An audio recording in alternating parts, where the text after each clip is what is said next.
স্বাগত আরেকবার, দেখছেন এডিটর স্পিক। হত্যা মামলায় সাক্ষ্য দিতে ভারতের কোচবিহারে বিএসএফ সেক্টর সদর দপ্তরের জেনারেল সিকিউরিটি ফোর্স কোর্টের ডাকে ভারতে গেছেন ফেলানীর বাবা নুরুল ইসলাম নুরু। সঙ্গে আছেন কুড়িগ্রাম 45 বিজিবির ভারপ্রাপ্ত অধিনায়ক মেজর এটিএম হেদায়েতুল ইসলাম এবং জেলার পাবলিক প্রসিকিউটর আব্রাহাম লিঙ্কন। দুপুরে ভারতের উদ্দেশ্যে রওনা দেন তারা। কাল সোমবার আদালতে সাক্ষ্য দেবেন ফেলানীর বাবা।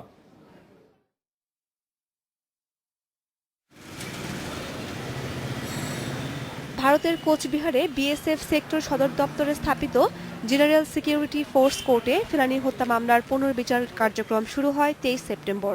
আদালতে সাক্ষ্য দিতে 26 সেপ্টেম্বর ফেলানীর বাবা, বিজিবির 45 ব্যাটালিয়নের কমান্ডিং অফিসার ও কুড়িগ্রামের পাবলিক প্রসিকিউটর ভারত যান, কিন্তু আদালত মুলতবি হওয়ায় সেবার তারা ফিরে আসেন। এই মামলায় আবার সাক্ষ্য গ্রহণ শুরু হয়েছে। সোমবার ফেলানীর বাবার সাক্ষ্য দেওয়ার দিন ধার্য হয়েছে। ভারতে রওনা দেওয়ার সময় ফেলানীর বাবা এবার ন্যায় বিচার পাওয়ার প্রত্যাশার কথা জানান। আশা নিয়ে যাচ্ছি আজকে ভারতে, আর জানি সরকার আমাদের সাথে তামসা না করে, এই জন্য বিচারটা জানি সঠিক বিচারটা আমি পাই। ভারতের আদালতে ফেলানীর বাবার সাথে থাকছেন পাবলিক প্রসিকিউটর আব্রাহাম লিঙ্কনও। আমরা যাচ্ছি, বিচার চলছে, সেখানে ভারতীয় আদালতকে সহযোগিতা করার জন্য।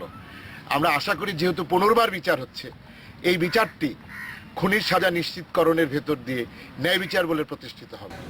ফেলানী হত্যা মামলার রায়ে এবার ইতিবাচক হবে বলে আশা প্রকাশ করেন কুড়িগ্রাম 45 বিজিবির ভারপ্রাপ্ত অধিনায়ক। আমরা এই পুনর্বিচারে একটা ভালো ফলাফল আশা করছি। আমরা সকলের কাছে দোয়া প্রার্থী। 2011 সালের 7 জানুয়ারি ভোরে কুড়িগ্রামের ফুলবাড়ী উপজেলার অনন্তপুর সীমান্তে কিশোরী ফেলানীকে গুলি করে হত্যা করে ভারতের চৌধুরীহাট বিএসএফ ক্যাম্পের কনস্টেবল আমির ঘোষ।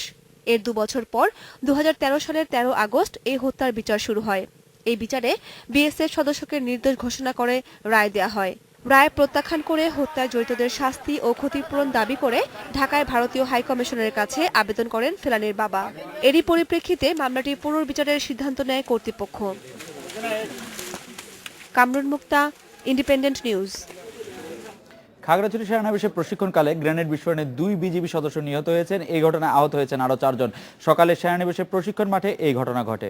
বিজিবি জানায়, প্রশিক্ষণের সময় অসাবধানতাবশত একটি গ্রেনেড বিস্ফোরণ হয়। এতে ঘটনাস্থলে 16 বিজিবি ব্যাটালিয়নের নায়ক সুবেদার আবুল কাশেম এবং সিপাহী মোহাম্মদ হাসান মারা যান। এই সময় আহত হন 40 বিজিবি ব্যাটালিয়নের medical officer captain Saiful Islam, lance Naik Mosirul Islam, Mohammad Siraj, Naik Subedar Masud Rana. তাদের চট্টগ্রাম সম্মিলিত সামরিক হাসপাতালে ভর্তি করা হয়েছে।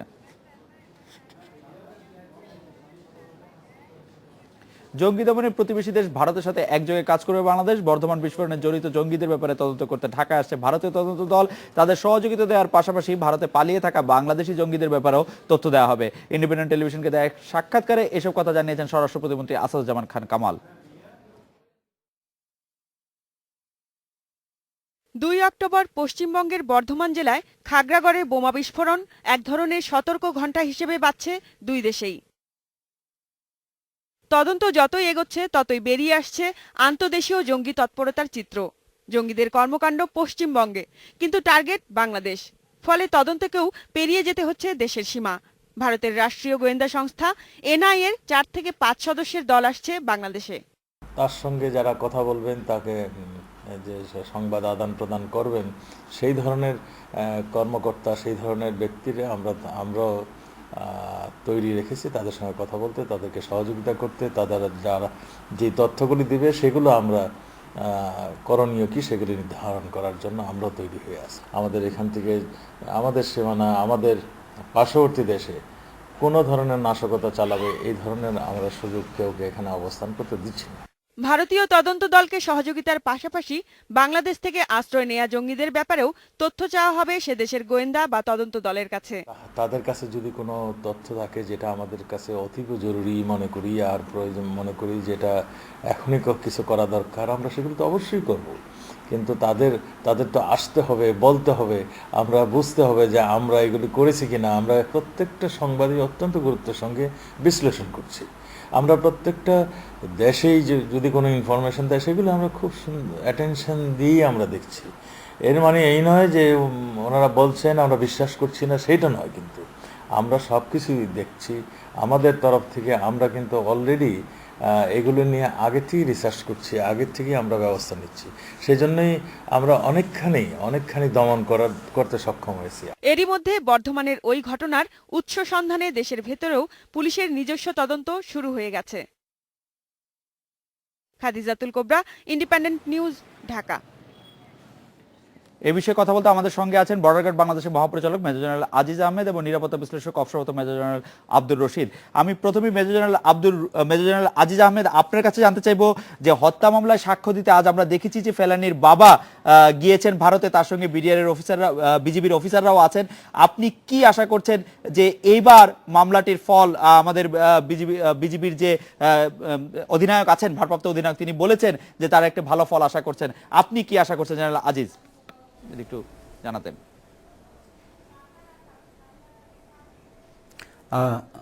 ধন্যবাদ। আপনারা জানেন যে এই মামলার তদন্ত শেষে এবং বিচারের পর নিম্ন আদালতে একটা রায় হয়েছিল, যে রায়টা আমরা মেনে নিতে পারিনি এবং সেটা নিয়ে অনেক আলোচনা হয়েছে। ডিজি লেভেল কনফারেন্সও এই বিষয়টা আলোচনা হয়েছে।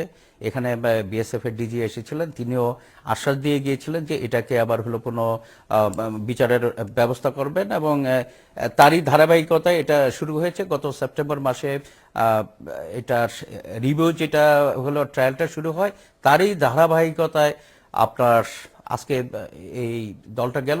আমি তো আশাবাদী যে প্রত্যাশিত আমরা একটা রায় পাবো, যে কারণ যে ঘটনাটা ঘটেছে নিশ্চয়ই এটা শুধু আমাদের কাছে নয়, এটা দেশের জনগণের কাছে এবং হলো আন্তর্জাতিকভাবে এটা অত্যন্ত একটা নিন্দনীয় একটা বিষয় হয়েছে, এটা সবার কাছেই। তো আমরা আশা করছি যে একটা প্রত্যাশিত একটা রায় পাবো। জেনারেল আজিজ, অন্য আরেকটা প্রসঙ্গে, খাগড়াছড়ি সেনানিবাসে আজকে প্রশিক্ষণকালে গ্রেনেড বিস্ফোরণে 2 জন বিজিবি সদস্য নিহত হয়েছেন। এইটিকে দুর্ঘটনা বলা হয়েছে বিজিবির পক্ষ থেকে। এই ধরনের দুর্ঘটনার ফলে কি যারা নিহত হয়েছেন বা আহত হয়েছেন তারা কোনো ক্ষতিপূরণ পান, এবং এই দুর্ঘটনার ক্ষেত্রে কোনো অসাবধানতা বা কোনো অমনোযোগিতা কাজ করেছে কিনা দেখার জন্য কি কোনো তদন্ত হয় জেনারেল আজিজ?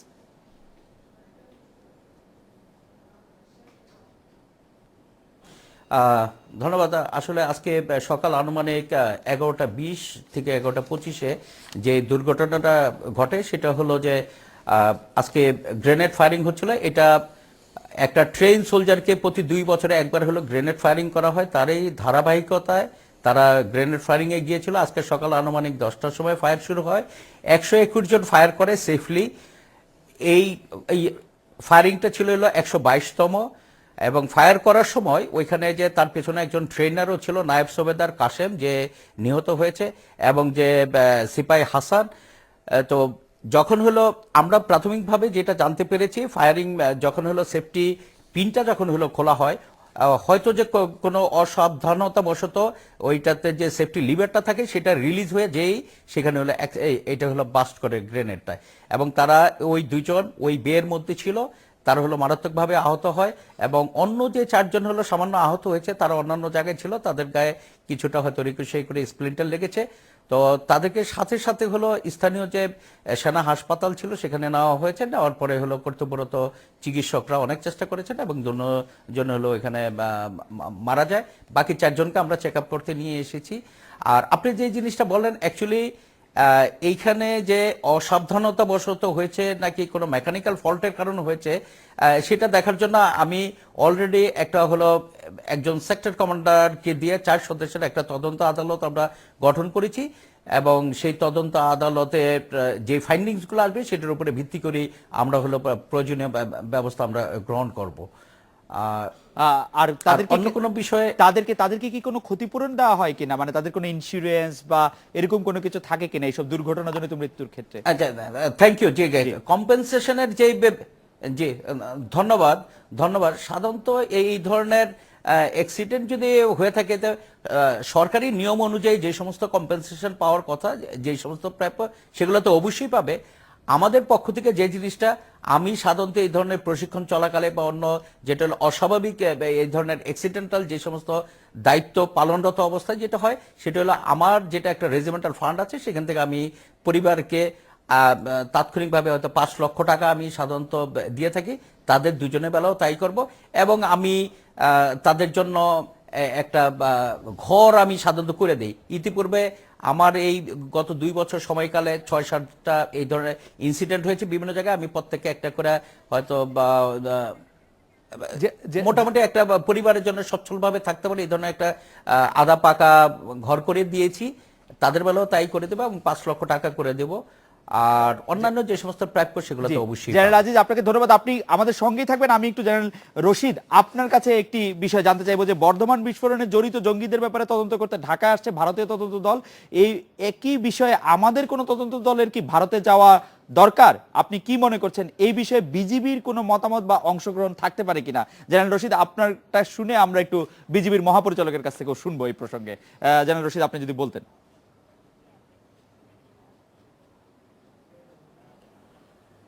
হ্যাঁ, অবশ্যই যে ঢাকার আমরা দেখছি যে ওখান থেকে এনআইএ সদস্যরা আসছেন এখানে বেসিক্যালি তথ্য বিনিময় করতে।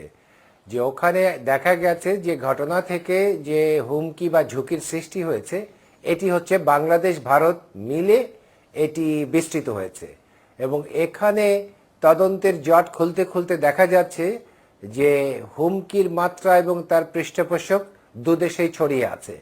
তো সেক্ষেত্রে গোয়েন্দা তথ্যের আদান প্রদান ঘটলে এটি ভবিষ্যতের যে ঝুঁকি এবং এই নেটওয়ার্কটাকে ছেকে বের করে আনাটা সুবিধা হবে।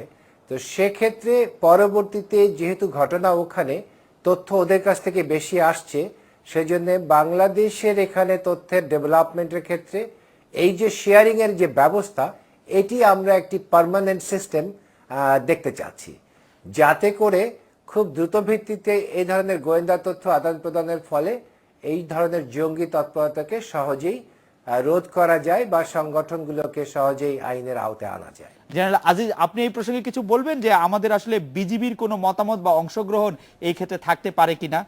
বর্ধমানের যে গোয়েন্দা দল জঙ্গিদের বিষয়ে তদন্ত করতে বাংলাদেশে আসছে সেই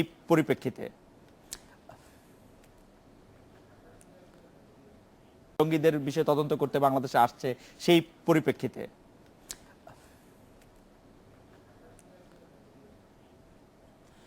দেখুন, মতামত বলতে যে ইনসিডেন্টটা হয়েছে এবং যেহেতু হলো বিভিন্ন মাধ্যমে আমরা যেটা জানতে পেরেছি যে তারা হলো সম্ভবত বাংলাদেশের নাগরিক ছিল।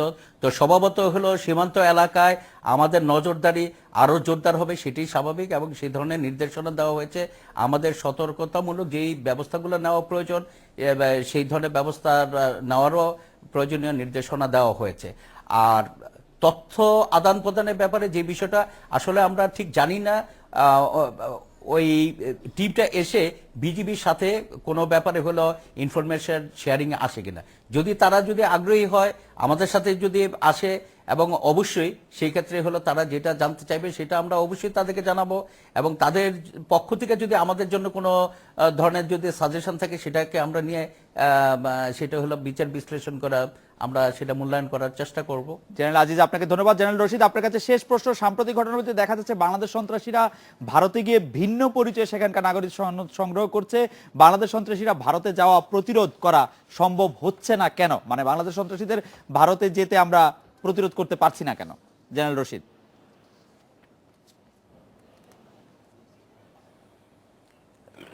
একটি তো হলো যে আমাদের বর্ডার খুব পোরাস, তো এখানে যে চলাচল বা চোরাচালান এটি তো রোধ করা, কাঁটাতারের বেড়া আছে, সবকিছুর মধ্যে দিয়েও এটা চলছে এবং আমার মনে হয় বিজিবিও এখানে